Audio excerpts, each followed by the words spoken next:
Question number 4। एक समचतुर्भुज के विकर्ण की लंबाई 6 मीटर है और एवं 8 मीटर है, तो क्योंकि विकर्ण 2 होगा उसके प्रत्येक भुजा की लंबाई ज्ञात करें। समचतुर्भुज हम लोग पहले ही जान चुके क्या होता है। समचतुर्भुज ऐसा चतुर्भुज होता है जिसका मतलब सभी भुजाओं का मतलब मान जो होता है बराबर होता है। तो यहाँ पे देखिए हम लोग क्या कर सकते हैं, यहाँ पर ऐसे ये विकर्ण खींच देंगे और ये विकर्ण खींच देंगे, तो हम लोग ए बी और सी डी ये समचतुर्भुज मान लेंगे। समचतुर्भुज ऐसा चतुर्भुज होता है जिसका सभी भुजाओं का मतलब कि लंबाई समान होता है। ठीक है, तो हम लोग ये पढ़ चुके हैं ये सब चीज। देखिए एक भुजा का मतलब एक विकर्ण की लंबाई 6 मीटर दिया हो, तो यहाँ पे देखिए यहाँ तक जो टोटल दिया हो 6, तो हम लोग इतना दूर 3 मान सकते हैं। 3 सेंटीमीटर नहीं मीटर मान देंगे, मीटर लिखा हुआ, तो यहाँ पर इतना तक 3 मीटर आ जाएगा। और एक यहाँ पर कितना आ जाएगा, यहाँ पर एक 4 मीटर आ जाएगा क्योंकि 8 है, और यहाँ पर 4 मीटर, क्योंकि देखिए 90 डिग्री पर इसका कटान बिंदु होता है। मतलब 90 डिग्री पर थोड़ा अच्छे से बना लेंगे तो 90 डिग्री पर आ जाएगा, ऐसे बनेगा। तो यहाँ पे 90 डिग्री, ये भी हम लोग पढ़ चुके हैं। समचतुर्भुज की मतलब जो विकर्ण होती है वो 90 डिग्री पर काटती है, समकोण पर काटती है। तो यहाँ पे देखिए, तो ये इतना हो जाएगा। तो अगर मान लीजिए इसको हम लोग अगर बाहर निकाल लिए ऐसे ऐसे करके, एक बाहर अगर ऐसे निकाल लिए, तो यहाँ पे देखिए ये 90 डिग्री बन रहा है यहाँ पर, और एक यहाँ पर जो बन रहा ये बन रहा है ये। तो हम लोग एक त्रिभुज अगर मान लीजिए ये ही उठा के अगर रख दिए, तो हम लोग ये भी जानते हैं कि समचतुर्भुज का जो होता है भुजा होता है, सभी भुजाओं की लंबाई बराबर होता है। अगर एक भुजा की लंबाई, ये भुजा नहीं ये विकर्ण को मान लीजिए यहीं से ये पूरा और ये पूरा और ये बाहर निकाल लिए, ठीक है, यहाँ पे 90 डिग्री कौन किसी का भी किसी के भी साथ हम लोग कर सकते हैं ऐसा। यहाँ पे 3, ये पे 4 आ जाएगा। और ये देखिए विकर्ण के सामने वाला जो भुजा मान लीजिए ऐसे अगर दिया हुआ है सेम इसी के जैसे, और इसको ऐसे ऐसे हम लोग अगर लिखेंगे, यहाँ पर 90 डिग्री, यहाँ पर 3 बना हुआ है, यहाँ पर 4, और यहाँ पर यही भुजा अगर निकाल लीजिए, ये जो कर्ण है, कर्ण हम लोग आगे चल के पढ़ेंगे जब 10वीं में जाएंगे, या 10वीं में नहीं आप जानते होंगे, पाइथागोरस थ्योरम से इसको हम लोग निकाल सकते हैं। अगर कर्ण का मान निकाल लिए, अगर कर्ण का, तो आराम से निकल जाएगा। तो हम लोग क्या करेंगे, यहाँ पर विकर्ण लिख दिए हैं, सबसे पहले ऐसे कर लेंगे, सेम ऐसे ही करना है आपको भी, ठीक है। अब लिखेंगे हम लोग कर्ण स्क्वायर बराबर, फॉर्मूला लिखाने, कर्ण स्क्वायर बराबर, कर्ण स्क्वायर बराबर होता है लंब स्क्वायर प्लस आधार स्क्वायर। अब कर्ण लंब क्या होता है, लंब जो होता है 90 डिग्री के साथ जो बना हो उसको लंब कहते हैं, और आधार जो नीचे वाला, तो कर्ण का स्क्वायर 4 करेंगे, और यहाँ पर कितना करेंगे, ये 3 का स्क्वायर करेंगे, तो 4 4 16, यहाँ पर 9, तो कितना आ जाएगा 25, यहाँ पर 25 मीटर। ये जो स्क्वायर है दिया हुआ सब ऊपर में यहाँ पर चढ़ा देंगे, ठीक है। तो यहाँ पे देखिए ये 5 का यहाँ पे कट जाएगा, तो 5 मीटर आ गया, 5 मीटर, तो ये 5 मीटर आ गया, लिखेंगे। अतः अतः प्रत्येक भुजा की लंबाई, अतः प्रत्येक, थोड़ा देखिए हो सकता है कि फिगर बनाने में गलती हो गया हो, गलती नहीं थोड़ा सा इधर डिफरेंस हो गया। प्रत्येक भुजा की लंबाई बराबर, भुजा की लंबाई बराबर 5 मीटर, क्योंकि क्योंकि समचतुर्भुज में, क्योंकि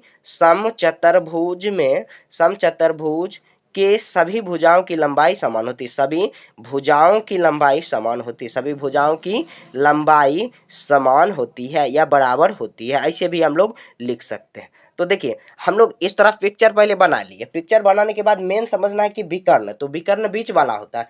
तो यहाँ पे देखिए हम लोग 3 3 में बांट दिए, जैसे मान लीजिए पूरा 6 होगा, क्योंकि देखिए विकर्ण जब भी बीच में जहाँ कटान बिंदु होगा आधा आधा ही होगा, तो यहाँ पे 3 3 6, इसको कर दिए 4, फिर 4 8, एक विकर्ण इतना बना लिया, और इसी को बाहर निकाल लीजिए। इसका लंबाई अगर निकल जाएगा, मान लीजिए इसका लंबाई निकला, तो सब 5 5 मीटर का ही होगा, वही काम किए। बस ऐसे ही आपको सजा के बनाना, 3 जो पिक्चर है इसी तरह बाहर निकाल के आपको रख देना, और कर्ण की लंबाई निकाल लेंगे, कर्ण आराम से निकाल, मतलब कर्ण स्क्वायर बराबर, ये पाइथागोरस प्रमेय होता है, इतना लिखने की कोई जरूरत नहीं है, बस ऐसे निकाल देना। उसके बाद लास्ट में ये लिख देना है, क्योंकि समचतुर्भुज में चतुर्भुज की सभी भुजाओं की लंबाई समान होती है, बस हो गया। प्रत्येक भुजा की लंबाई, मतलब एक भुजा का लंबाई 5 मीटर आया, तो प्रत्येक भुजा की लंबाई सेम जैसे वर्ग हम लोग बनाते हैं वैसे ही बनेगा, ठीक है। तो इस तरह आपको ये सॉल्व कर देना है। क्वेश्चन नंबर 5 में देखिए, कह रहा है कि एक आयत और समांतर चतुर्भुज में क्या समानता और क्या अंतर है। समानता मतलब देखिए क्या होता है, जो इसमें भी है और इसमें भी। तो देखिए आयत आपको मालूम है, पहले क्या कर लेते हैं हम लोग, पॉइंट बाय पॉइंट लिख लेते हैं। यहाँ पर देखिए क्या करना है,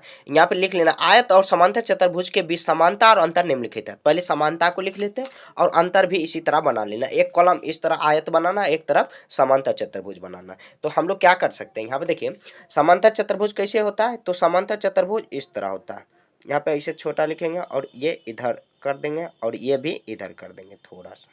ये समांतर चतुर्भुज है, इसका नामकरण कर लेंगे ABCD। और देखिए ये आयत कैसे बनेगा, तो आयत बनेगा इसी मतलब पिक्चर देखकर ही हम लोग बनाते हैं, मतलब बनाएंगे।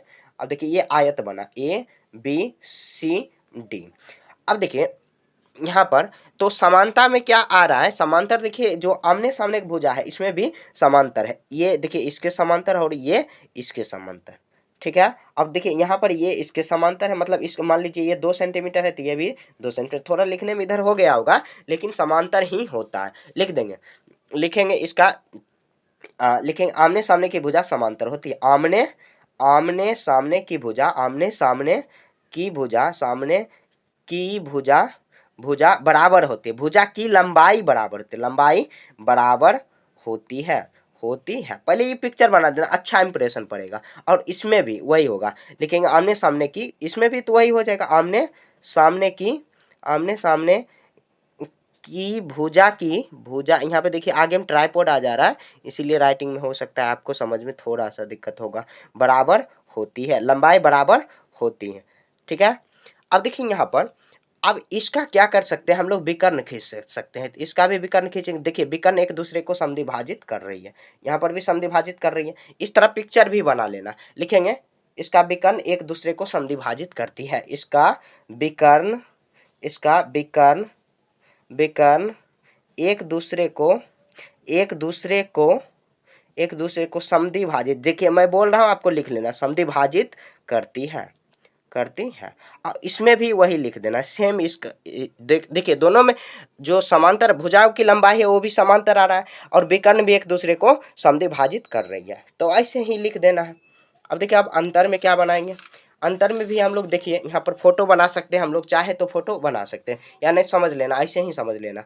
यहाँ पे देखिए अगर हम लोग मान लीजिए कि यहाँ पर आयत बना रहे हैं, ये आयत है, ये आयत है, तो यहाँ पे देखिए 90 डिग्री का कोण बन रहा है। यहाँ पे लिखेंगे इसका प्रत्येक कोण, इसका प्रत्येक कोण, प्रत्येक कोण, कोण का मान, कोण का मान 90 डिग्री होता है, मान 90 डिग्री होता है। लेकिन इसका नहीं होता है, लेकिन इसका नहीं होता। एक नंबर दे के लिखते हैं, एक नंबर इसमें, एक नंबर, लेकिन इसका नहीं होता है, इसका नहीं होता है, ठीक है। तो हम लोग देखिए समांतर चतुर्भुज का यहाँ पर चित्र बनाए हुए हैं, तो इसमें देखिए 90 डिग्री बन रहा है, नहीं बन रहा है क्योंकि तिरछा लाइन दिया हुआ। अगर सीधे सीधे लाइन रहता तो यहाँ पर भी 90 डिग्री का कोण बनता, ठीक है। तो एक एक बना लिए, दो दो बस बना देना हो गया, दो और बनाते हैं हम लोग। देखिए अब आयत में क्या लिख सकते हैं, तो लिख देंगे आयत का विकर्ण, आयत का विकर्ण, विकर्ण की लंबाई, लंबाई समान नहीं होती, समान होती है, सॉरी इसमें होती है।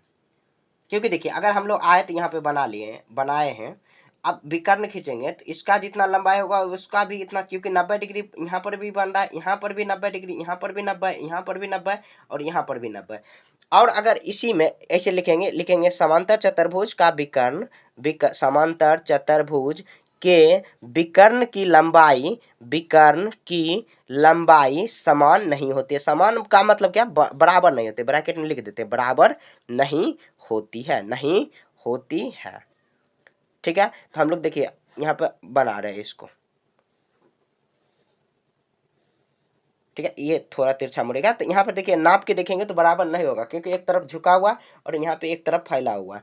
यहाँ पर भी हम लोग अगर झुका सकते हैं तो बराबर फिर भी नहीं होगा, तो ऐसे ही बना देना, कुछ नहीं करना है, बस ऐसे ही आपको बना देनी है। एक तरफ हम लोग समानता लिख लेंगे और एक तरफ अंतर लिख लेंगे, बस इसका सोल्यूशन हो गया, ठीक है। अब चाहो तो यहाँ पे नीचे में पेज होगा तो नीचे में भी बना सकते, नीचे में ही बनाना है आपको। यहाँ पर देखिए मेरे क्योंकि आपको दिखाना है इसीलिए मैं इधर उधर कर दिया हूँ, ठीक है। तो इसी के साथ ये चैप्टर भी खत्म हो चुका। कहीं भी आपको दिक्कत है समझने में तो कमेंट में पूछिए, मिलेगा नेक्स्ट चैप्टर में। तब तक के लिए जय हिंद, जय भारत।